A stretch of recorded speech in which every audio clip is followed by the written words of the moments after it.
Va appeler ta mère. Elle va te nourrir. Mais maman Nawa, j'ai faim. Moi, je suis pas ta mère et je serai jamais ta mère. Maman, tu me manques. Qui t'a autorisé à rentrer dans ma maison avec tes sales chaussures de vaurien? Je suis désolée, madame. Dehors, tout de suite!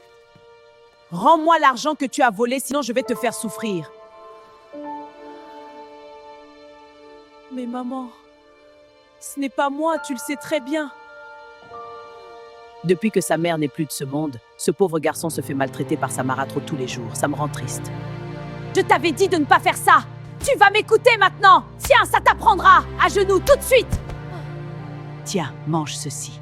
Merci beaucoup, madame. Depuis 2 jours, je suis affamée.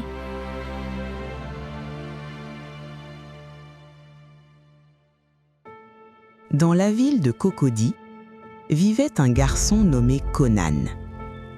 Depuis la mort de sa mère, son père s'était remarié et Conan vivait désormais avec sa marâtre.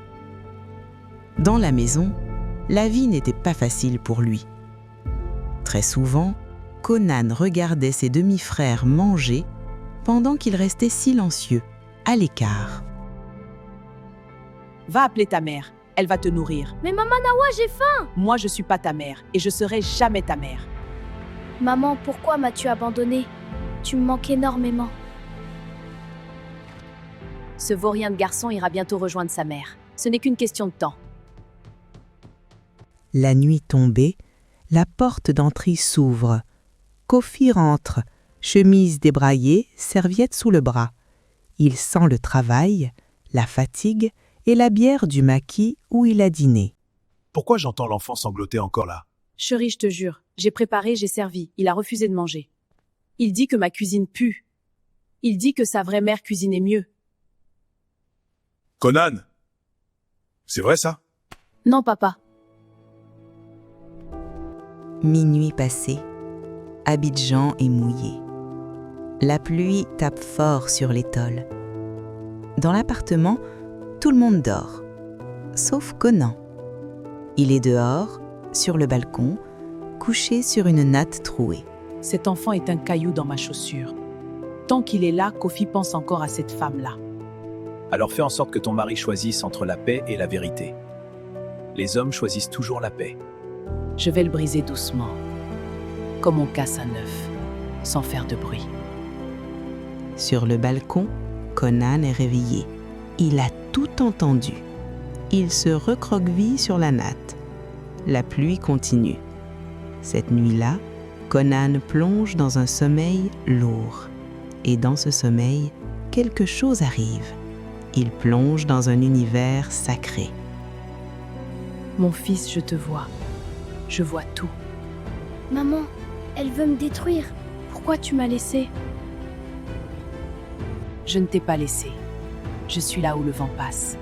Tiens bon, mon cœur. Ceux qui creusent un trou pour les autres y tombent eux-mêmes.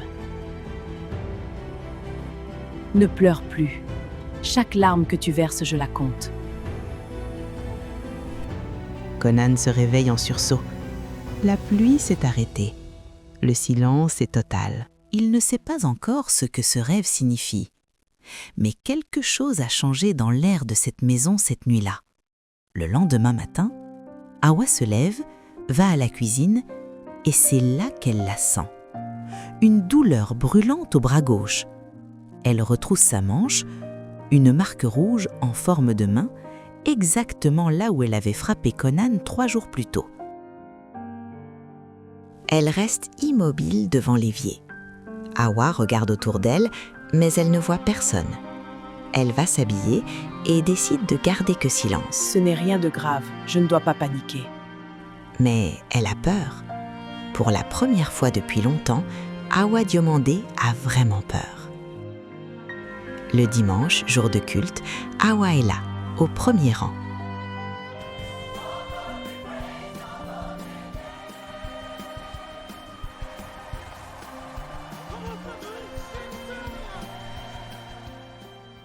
Le pasteur assémien s'arrête soudainement au milieu de son sermon. Il ferme les yeux.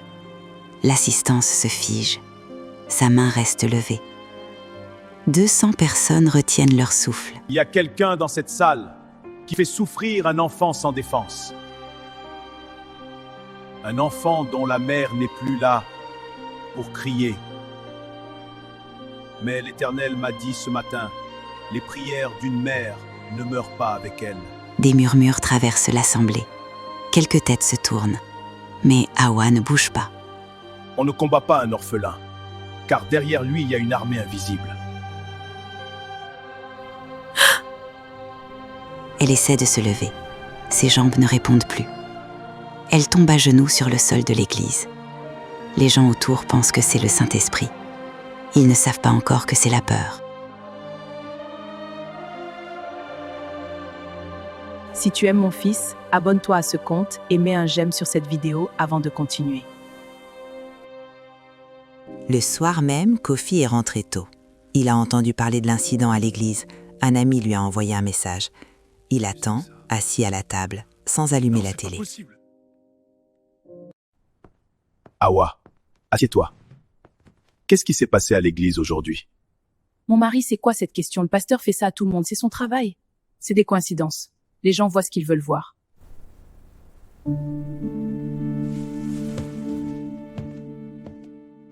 Conan, viens là. Mon fils, regarde-moi, dis-moi la vérité. Une seule fois, je promets que rien ne t'arrive. Conan lève les yeux. Il regarde son père. Quelque chose dans ce regard-là, quelque chose qu'il n'avait jamais vu avant. Il décide de parler. Depuis que maman Hawa est là, je mange pas tous les jours. Elle me frappe quand tu pars au boulot. Elle m'a mis dehors la nuit où il pleuvait. Montre-moi. Je reviens tout de suite. D'accord, papa. Sois sage. Comment t'as pu faire ça à mon fils? Les jours suivants, des choses étranges commencent à se produire dans cet appartement du 3e étage. Un mardi, la marmite d'Hawa brûle sans raison. Le gaz était pourtant éteint. Un mercredi, le miroir de sa salle de bain se fissure. Elle était seule dans la pièce. Un jeudi, elle fait un rêve où une femme en blanc la regarde sans parler, les bras croisés, devant la porte de l'appartement. Laisse-moi! Je n'ai rien fait! Laisse-moi tranquille! À qui tu parles? Hawa ne répond pas. Elle fixe le mur. Dans le coin de la chambre, il n'y a personne. Personne, c'est vide. Ou du moins, c'est ce que Kofi voit. L'eau du robinet qu'elle puise devient trouble. Elle fait des cauchemars où une femme en blanc la regarde en silence. Un vendredi matin, Hawa n'est plus là. Son téléphone est sur la table, sa paire de chaussures est à l'entrée. Elle est partie pieds nus. Kofi panique, il appelle partout. Personne ne la vit. T'as pas vu ma femme ce matin? Elle est sortie très tôt. Oui, elle est sortie vers 5 heures, pieds nus. Elle regardait devant elle comme une folle.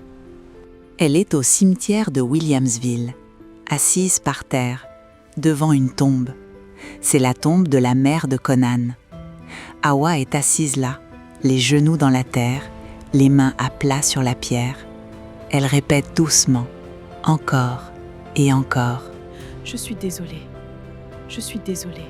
Je suis désolée. Quand Kofi arrive, il s'arrête net. Il ne sait pas quoi dire. Il ne sait pas quoi penser. On ne joue pas avec les enfants des morts. Leur mère veille de là-haut. Et elles ont le temps. Cocody, même immeuble, 3e étage. Mais l'appartement a changé. Il y a des devoirs sur la table. Une assiette pleine. Tu m'as pardonné? Oui, papa. Merci, maman. Je sais que tu veilles. Le vent souffle, doux, chaud, comme une main posée sur une joue. La méchanceté peut régner un temps, mais la justice finit toujours par frapper à la porte. Si tu as aimé cette histoire, abonne-toi à ce compte et écris sauver en commentaire.